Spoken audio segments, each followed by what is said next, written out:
La obra de Carlos Marx, El Capital, fue un análisis de las leyes del desarrollo económico del capitalismo, y su propósito era descubrir las leyes del desarrollo económico de la sociedad moderna. No solamente fue un trabajo económico, sino también una majestuosa obra histórica y filosófica.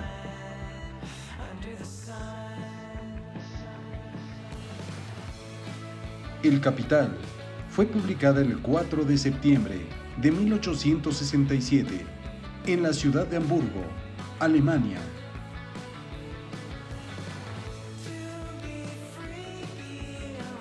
El Capital se conforma de 3 tomos, cuyas principales ideas son las siguientes.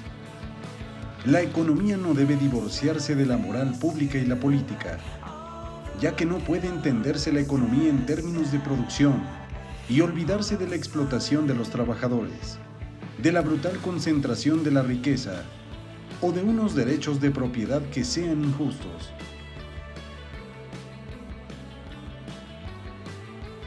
Los derechos de propiedad son el resultado de un proceso histórico violento y abusivo. Además, protegen a sus titulares para que no tengan que compartir la plusvalía. Esto es, la diferencia entre el precio al que se vende el producto y lo que pagan al obrero que lo fabricó.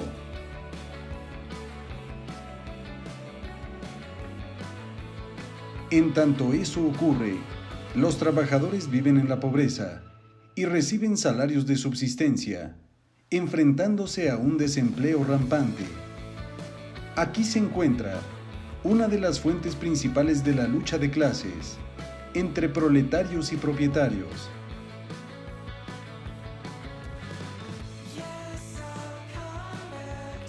Si son conscientes o no, existe una lucha de clases entre trabajadores y burguesía, y esa lucha refleja las contradicciones del capitalismo, que hacen de él algo insostenible y que convierten la revolución en urgente y necesaria. Las crisis económicas muestran esas contradicciones y propician la revolución.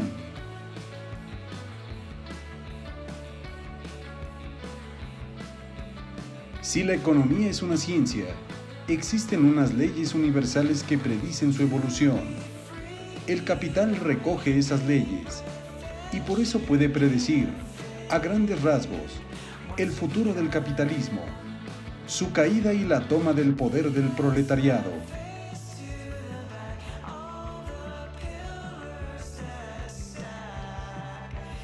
Uno de los motivos de la muerte del capitalismo es que se combina la superproducción de sus fábricas y la existencia de una población que no tiene recursos para comprar lo que se produce.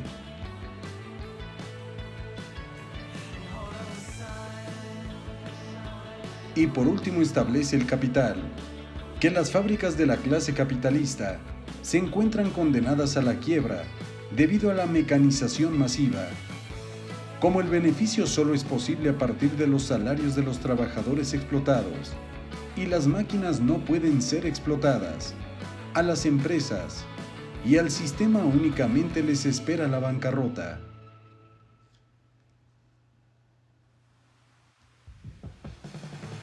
El socialismo es un sistema que supone que la naturaleza básica de las personas es cooperativa, que la naturaleza aún no ha surgido en su totalidad, porque el capitalismo o el feudalismo obligaron a la gente a ser competitiva, y por tanto, un principio fundamental del socialismo es que el sistema económico debe ser compatible con esta naturaleza básica.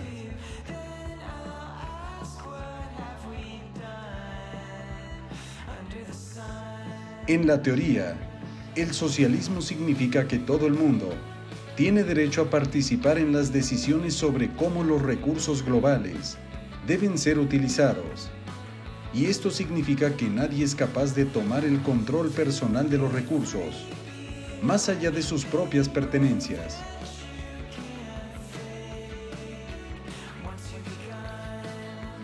Mientras que en la práctica, el socialismo significa que todo el poder se encuentre en manos del Estado y el pueblo deba cumplir lo que éste le mande.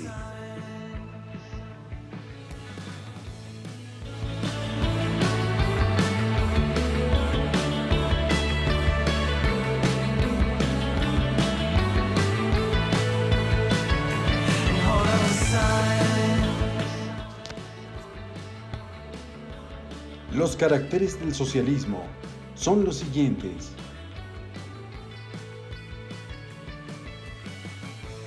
La planificación económica es una característica del socialismo, ya que en lugar de permitir el libre juego de un mercado lucrativo, coordina todo bajo una planificación. Simplemente la ausencia de planificación en el socialismo no puede existir, ya que según su teoría, la mejora sistemática de las condiciones materiales y culturales de las masas requiere de un plan.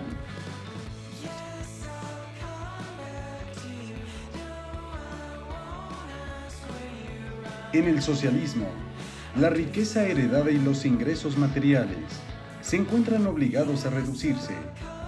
La manera de cómo hacerlo depende del tipo de gobierno que lo ponga en práctica.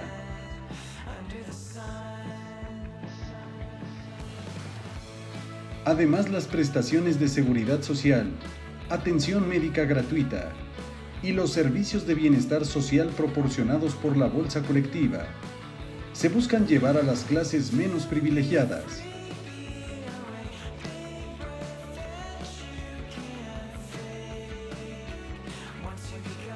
En la teoría del socialismo, el imperativo moral es la igualdad, ya que se considera que solo mediante la introducción de una mayor igualdad en las relaciones económicas se puede mejorar la situación de las clases de trabajo.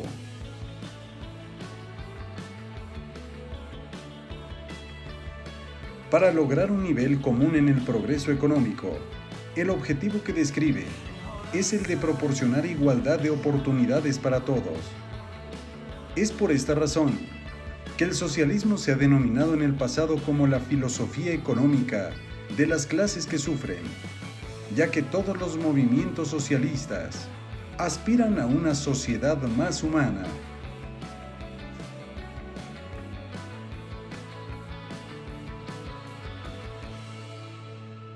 También el socialismo se sostiene con principios como la fraternidad, la cooperación, la camaradería y la comunión social.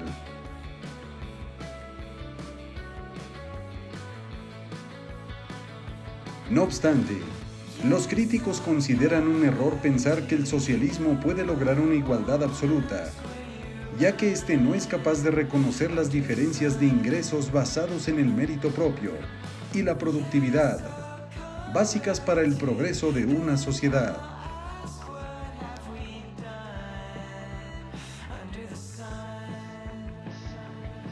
El socialismo surgió como una respuesta a las desigualdades sociales marcadas por el sistema capitalista, ya que se opone a la idea de la acumulación de bienes y la competencia económica, así como la propiedad privada de los medios de producción.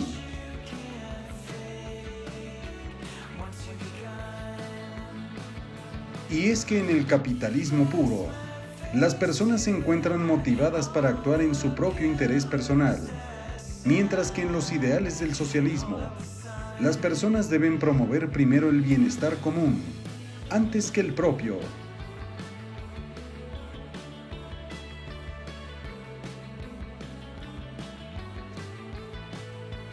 En teoría, el socialismo tiene como objetivo establecer una sociedad sin clases, por lo que en el socialismo autoritario prácticamente no hay una clase y todos pertenecen a la misma categoría.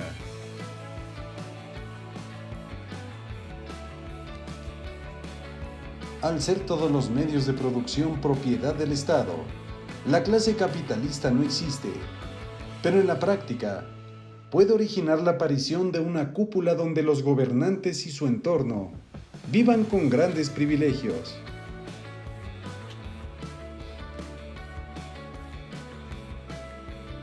En el socialismo autoritario, aunque existan capitalistas privados, su actividad por lo general es controlada y regulada, y no gozan de una libertad sin restricciones, ya que se encuentran bajo el constante escrutinio y observación del Estado.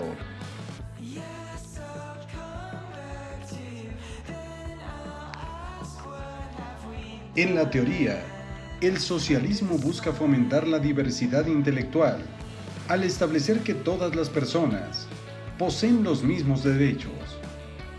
De este modo, se coopera para que cada individuo extraiga sus habilidades educativas, disciplinarias y conozca sus deberes.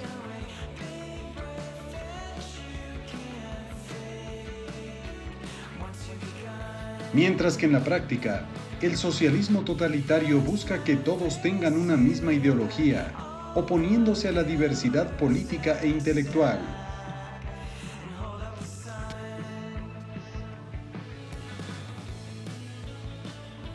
Diversas manifestaciones del socialismo han sido a menudo ateas en carácter, y muchos socialistas principales han criticado el papel de la religión. Pero existen socialistas cristianos que han sostenido una interacción considerable entre las ideas cristianas y socialistas, razón por la cual se ha afirmado que las primeras comunidades cristianas muestran ciertos rasgos de socialismo.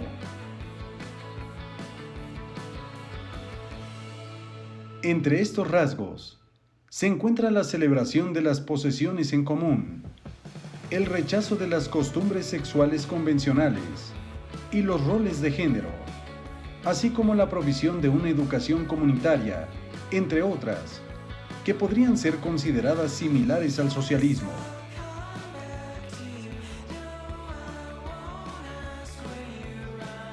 En un principio, el objetivo del socialismo era elevar el nivel de vida de las personas que se encuentran en los estratos inferiores y las clases medias. Sin embargo, estas mejoras las quiere conseguir garantizando el pleno empleo a una alta tasa de crecimiento, la dignidad del trabajo y la ausencia de explotación del mismo, así como la distribución relativamente equitativa del ingreso y la riqueza, y la ausencia de despilfarros asociados al sistema capitalista de producción.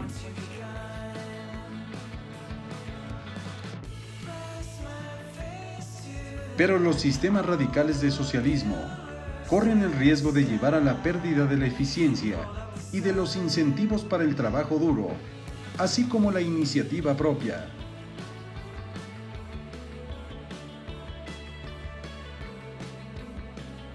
A diferencia de otros sistemas económicos, donde existen múltiples empresas que generan los ingresos del país y existe competitividad en cuanto a la ley de la oferta y la demanda, en el socialismo puro no existe la competencia, lo que se traduce en que el Estado es el único empresario.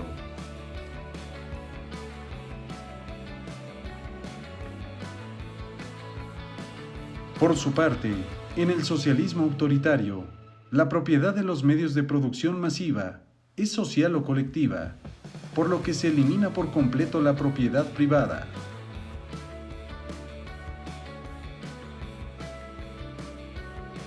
Es por ello que todas las tierras, molinos, minas, fábricas y el sistema de finanzas y comercio deben encontrarse nacionalizados.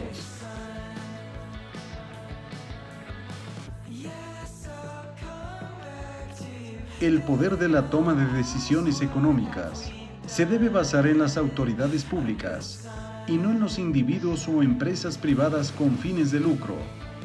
La propiedad pública asume entonces a las empresas privadas existentes, empresas municipales y empresas regionales, así como a las empresas cooperativas.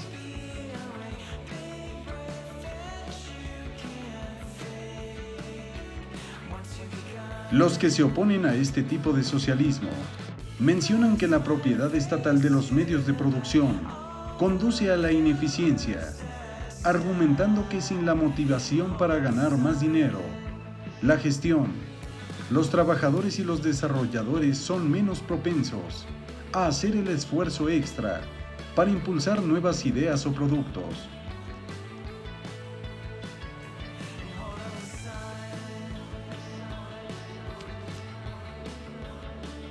Las personas que viven bajo el socialismo bien definido se encuentran cubiertas por una red de seguridad social y por ende, sus necesidades básicas son proporcionadas, dando prioridad a las clases más bajas y marginadas.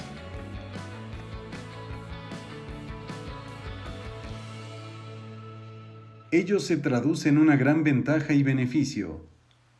No obstante, los críticos del socialismo advierten que existe una línea delgada entre proveer a las personas de las necesidades básicas merecidas y necesarias, así como convertir estos beneficios en una campaña populista.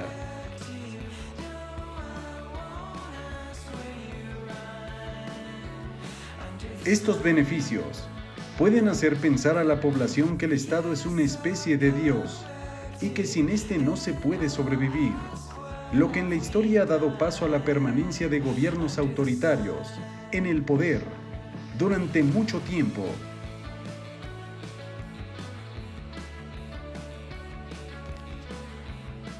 En el socialismo, el proceso de fijación de precios no funciona de manera libre, sino bajo el control y regulación de la Autoridad Central de Planificación.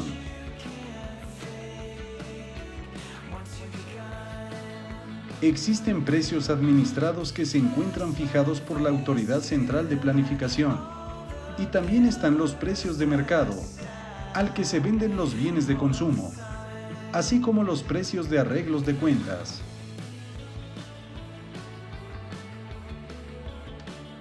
Sobre estos precios, los gerentes deciden acerca de la producción de bienes de consumo y de inversión, y también de la elección de los métodos de producción.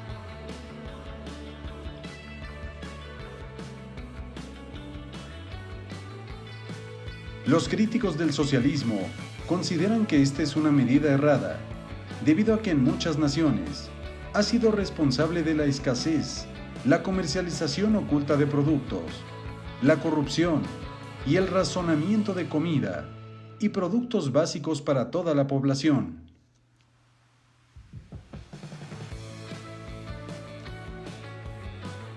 También en el socialismo, el Estado interviene continuamente en las actividades sociales económicas y en la distribución de los bienes. Y es que ello resulta estrictamente necesario, ya que con ello se garantiza la equidad que se tiene como ideal. Si el socialismo es arbitrario, la asignación de recursos será de igual modo arbitraria.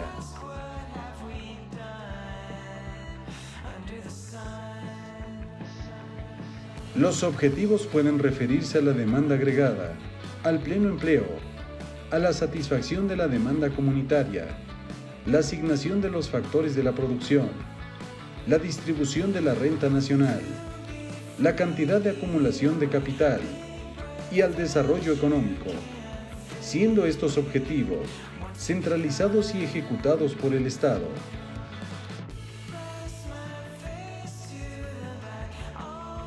En algunos modelos económicos socialistas, los cooperativistas de trabajo tienen prioridad sobre la producción, y otros modelos económicos socialistas permiten la propiedad individual de la empresa y la propiedad. Esto depende del grado de radicalidad o flexibilidad del modelo.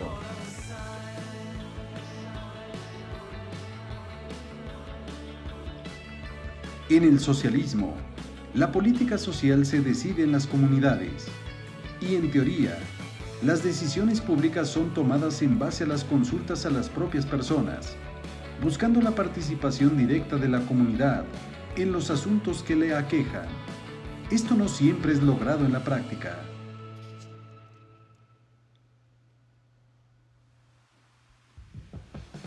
El socialismo puede considerarse un sistema más compasivo, con sus propias limitaciones, ya que una desventaja es que la gente tiene que esforzarse menos y sentirse menos conectada a los frutos de sus esfuerzos.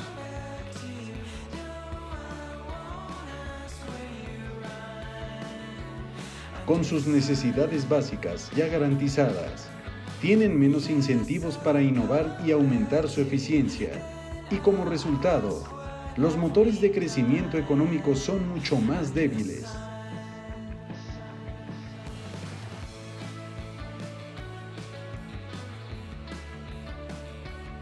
En teoría, todas las personas son iguales en el socialismo. No obstante, en la práctica, las jerarquías emergen y los funcionarios del partido de turno, junto a los individuos bien conectados con estos, se encuentran en una mejor posición para recibir los bienes favorecidos.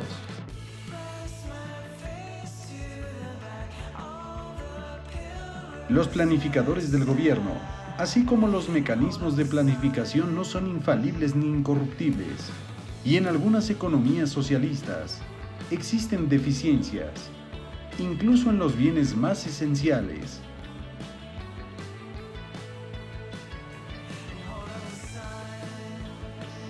Al no existir el libre mercado, para facilitar los ajustes, el sistema no puede regularse por sí mismo, por lo que puede surgir la burocracia y la corrupción.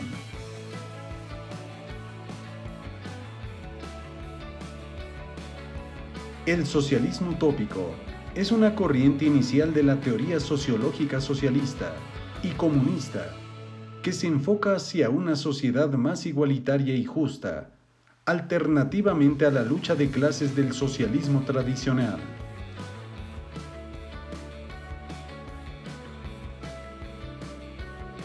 El socialismo utópico es una base sobre la que posteriormente el pensamiento socialista fue desarrollándose, y su origen se encuentra liderado por el que se considera como padre fundador del movimiento, Henry Saint-Simon. Más tarde, otros autores como Charles Fourier, con los falansterios, Robert Owen, con el socialismo cooperativo, e incluso Etienne Cabet, fueron completando, aunque con diferencias, ese concepto.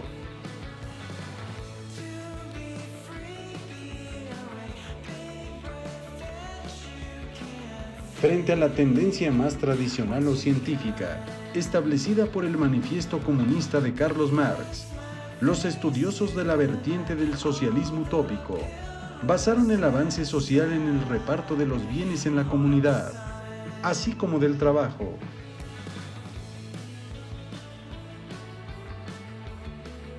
Este avance científico e industrial, que aconteció en años, debía servir, según el socialismo utópico, para la mejora de las condiciones de la sociedad en su conjunto, y no solamente para los burgueses poseedores de los factores de producción.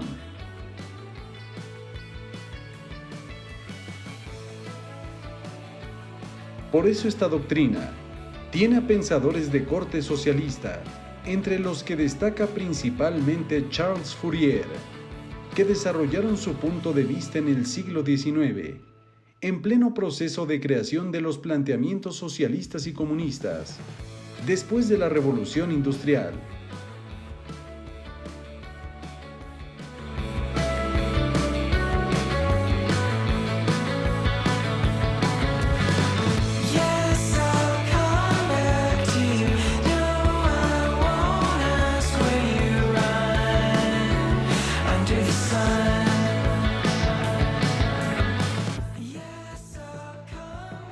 En cierto sentido, la sensibilidad del socialismo utópico lo convirtió en una tendencia más cercana al idealismo o a la utopía, mientras que el socialismo científico se encuentra más identificado con la aplicación práctica o material de sus fundamentos en la realidad dentro de los estados.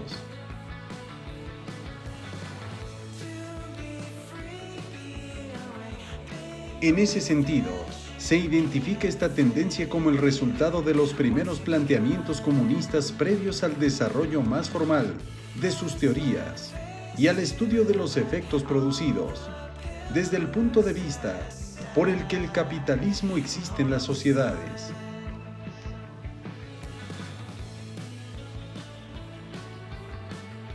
Las características del socialismo utópico son las siguientes. Debe existir cooperación, abogando por el entendimiento y la capacidad de colaboración juntos, sin necesidad de tintes egoístas o individualistas. Cooperación no únicamente en el plano del trabajo, sino en todos los sentidos.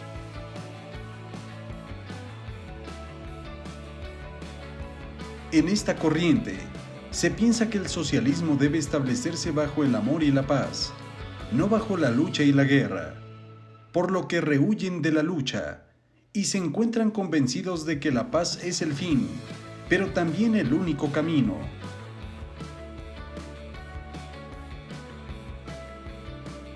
Se defiende el igualitarismo como base de la justicia, ya que existe una cooperación y no se concibe la idea bajo la cual unos deban poseer más que otros.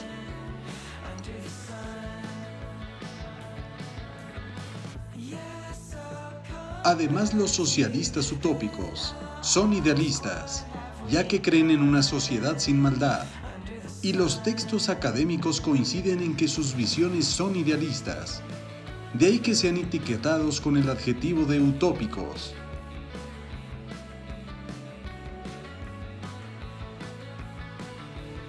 En tanto, el socialismo científico formal concibe la lucha de clases como elemento base para conseguir estados igualitarios y justos frente al capitalismo. El socialismo utópico reconoce la existencia de perjuicio a la clase obrera sin llegar a establecer dicho camino como una clara prioridad.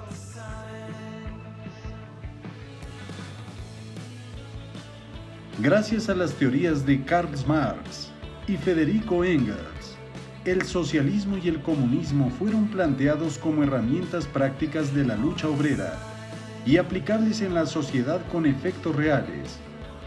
Carlos Marx criticó a los socialistas utópicos e incidió en que el pueblo necesita realidad, ya que no se puede conseguir el objetivo sin lucha y revolución.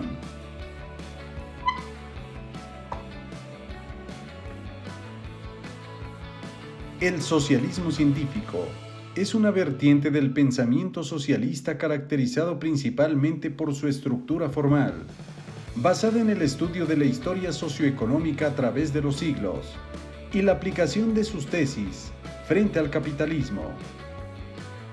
En atención a su surgimiento y con las hipótesis planteadas por Marx y Engels, entre otros, el socialismo científico se constituyó como el tipo de socialismo que entiende la lucha de clases como elemento necesario para una sociedad igualitaria y justa.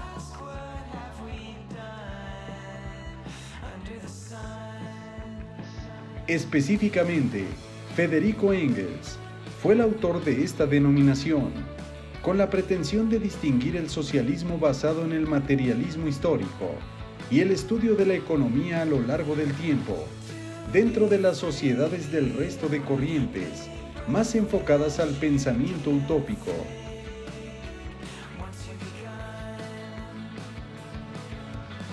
Comúnmente, se identifica con el primer tipo al marxismo, ya que se ayuda de una metodología teórica, científica y primordialmente académica para estudiar sus tesis más destacadas. Campos como la filosofía, el derecho o la economía responden a los planteamientos teóricos de esta corriente.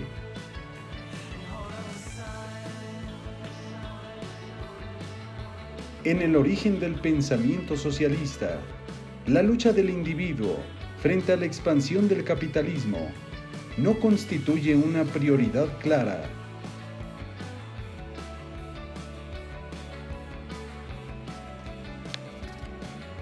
Carlos Marx y Federico Engels definieron que el camino del socialismo debe ser la eliminación de las clases en la sociedad, afirmando que la historia de la humanidad así lo demostraba, y conformaron con sus ideas y publicaciones el grueso del pensamiento socialista, naciendo así el socialismo científico, reglado formal, académica y científicamente.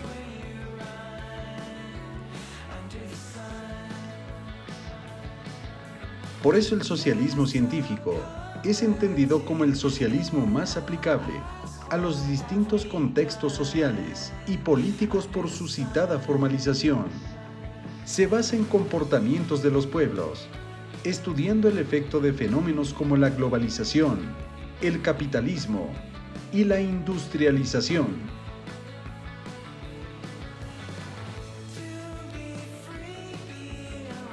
Entre las características más importantes del socialismo científico se encuentran las siguientes.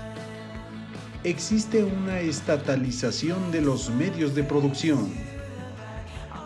La necesidad de suprimir la sociedad de clases. La existencia de un sistema impositivo progresivo. La abolición del derecho a la herencia. La centralización y estatalización de los intermediarios financieros, como la banca pública. La educación pública y gratuita a cargo del Estado. Los trabajadores haciendo según sus necesidades y posibilidades. Y la inexistencia de la plusvalía del empresario. Por tanto, cada trabajador es remunerado según su creación de valor, pero siempre bajo estándares de igualdad. El socialismo científico no propone la supresión de la propiedad privada en su totalidad. Lo que en realidad propone es la eliminación de la propiedad privada de los medios de producción, con el solo objetivo de abolir la explotación.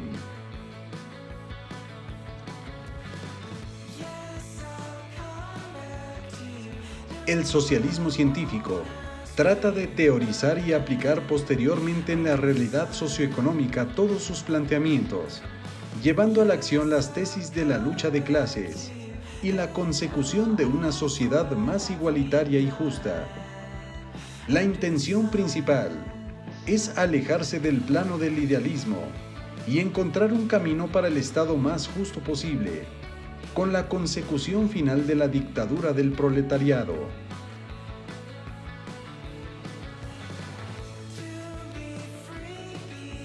De esta forma, el socialismo utópico, haciendo honor a su nombre, ofrece un mapa mucho más teórico e idealizado. Un socialismo en donde todo sea perfecto. El socialismo científico supone también una utopía.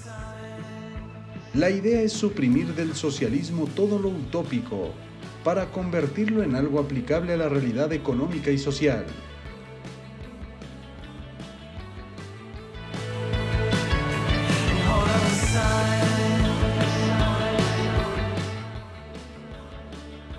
El Manifiesto Comunista es el documento base del pensamiento comunista, conformado por los pensamientos de Marx y Engels en materia política, económica y sociológica. En este documento se plasmaron los pilares tanto del socialismo originario como del marxismo.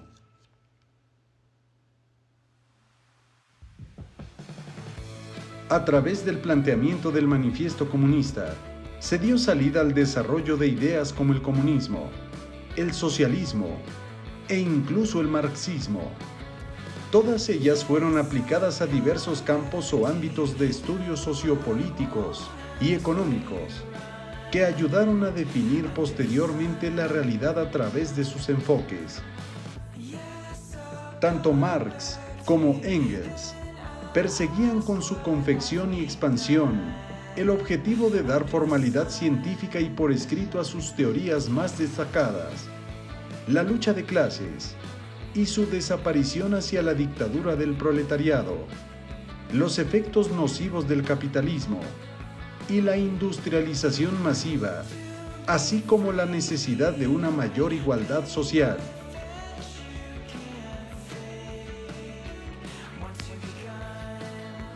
El Manifiesto Comunista tuvo su origen a mediados del siglo XIX, de la mano de la Liga Comunista, o Partido Comunista en forma de escrito o manifiesto de carácter político.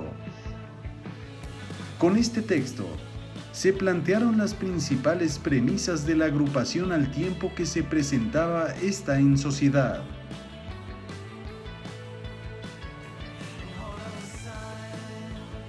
Las ideas pilares del argumento comunista fueron las siguientes: un estudio de la evolución histórica de la sociedad, basada en los cambios tecnológicos y el empleo de los medios de producción. Estas estructuras produjeron una separación entre los individuos atendiendo a su nivel de renta y origen social.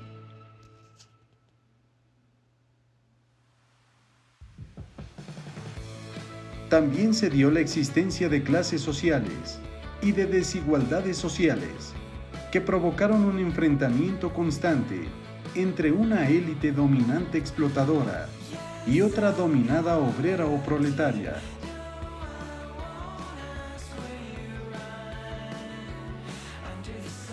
Los objetivos del comunismo, centrados en la consecución de una mayor igualdad social, bajo la abolición de clases y en vistas a la dictadura del proletariado.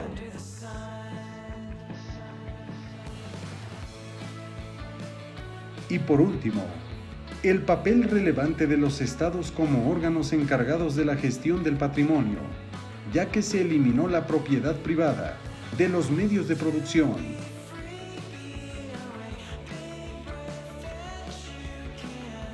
El Manifiesto Comunista es una publicación entendida como una de las obras económicas y políticas más influyentes de la historia, además de erigirse como la base fundamental del socialismo y el comunismo científico